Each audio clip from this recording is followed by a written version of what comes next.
All right, final leg, we are back. We are here to talk about the huge weekend in NCAA track. We saw colleges across the country competing at their conference championships. We saw huge marks, NCAA leads, world leads, NCAA records. So we're going to take a look at some of those highlights that we saw this weekend. So jumping right in with it, we saw Mondo Duplantis. He's been chasing that collegiate record all season. Everyone's been watching to see what he can do. He managed to finally get it this weekend at the SEC championships. He jumped 5.92 meters, improving that NCAA record in the pole vault by just 1 centimeter. So really significant performance. That's actually his highest jump all time indoors. So we're going to see him not only going for that NCAA championships in 2 weeks, but then also going outdoors and hopefully improving upon the NCAA record there, as well as winning that NCAA championship. So keep on a lookout for him. Next up, we saw Payton Otterdahl from North Dakota State University. He managed to throw a collegiate record in the shot put, 21.81 meters, a huge mark, breaking that NCAA record by almost 10 centimeters. That actually makes him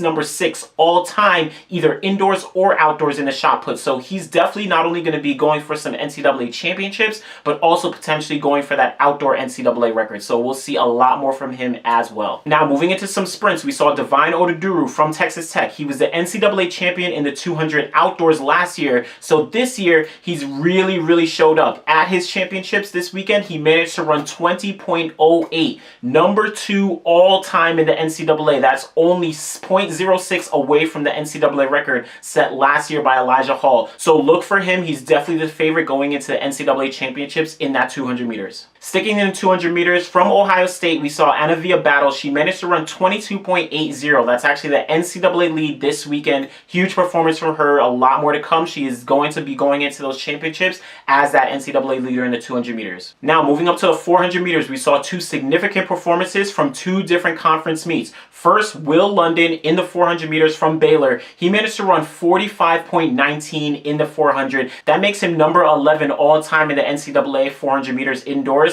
But just ahead of him, we saw Kamari Montgomery. He was competing for Houston at their conference championships. He dropped a 45.04 in the 400, number 9 all time in the NCAA. So look for them to battle it out at NCAA championships in just 2 weeks' time. Now, over for the women in the 400 meters, we saw Lina Irby. She's been very quiet this year in the 400 meters. She's the NCAA champion outdoors, but she hadn't run a 400 meters all season. This weekend at the SEC championship, she came out, she won the 400, 52.02, an NCAA lead, so she's going to be really heading into NCAA championships as that favorite.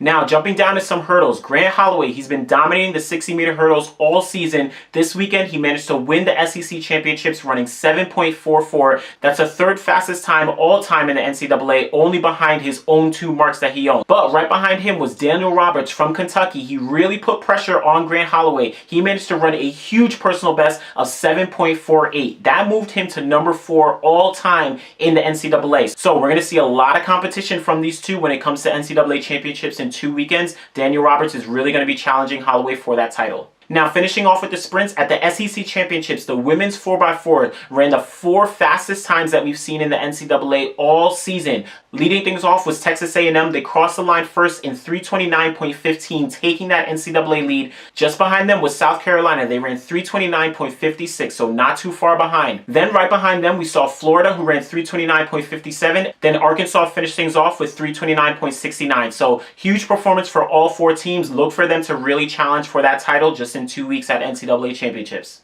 Now moving back to the SEC championships, in that pole vault, we saw Alexis Jacobs of Arkansas. She managed to jump the number 2 jump all time in the NCAA, 4.68 meters, a huge performance for her. Look for her to really go for that NCAA championship and potentially challenge that NCAA record in the pole vault. Now, in the triple jump, again, at SECs, we saw Texas A&M jumper Trahar Tiki. He managed to jump 17.12 meters in that triple jump. Huge performance. That's an NCAA lead. He's the first person to jump over 17 meters in the NCAA this season. So he's definitely in a league of his own right now and is a front runner going into those championships. Now, ending things off, Ohio State's thrower Sade Olatole, she managed to throw 24.06 meters in that weight throw. That moved her to number 6 all time in the NCAA. So in a class of her own, she is far and above the best thrower in the NCAA. Look for her to hopefully secure her win at those NCAA championships. All right, so those are just some of the highlights from the NCAA's conference championships this weekend. Again, only 2 weekends until those NCAA championships, so be on the lookout for that. Make sure you guys subscribe. We'll be back again very soon with another video. Thanks.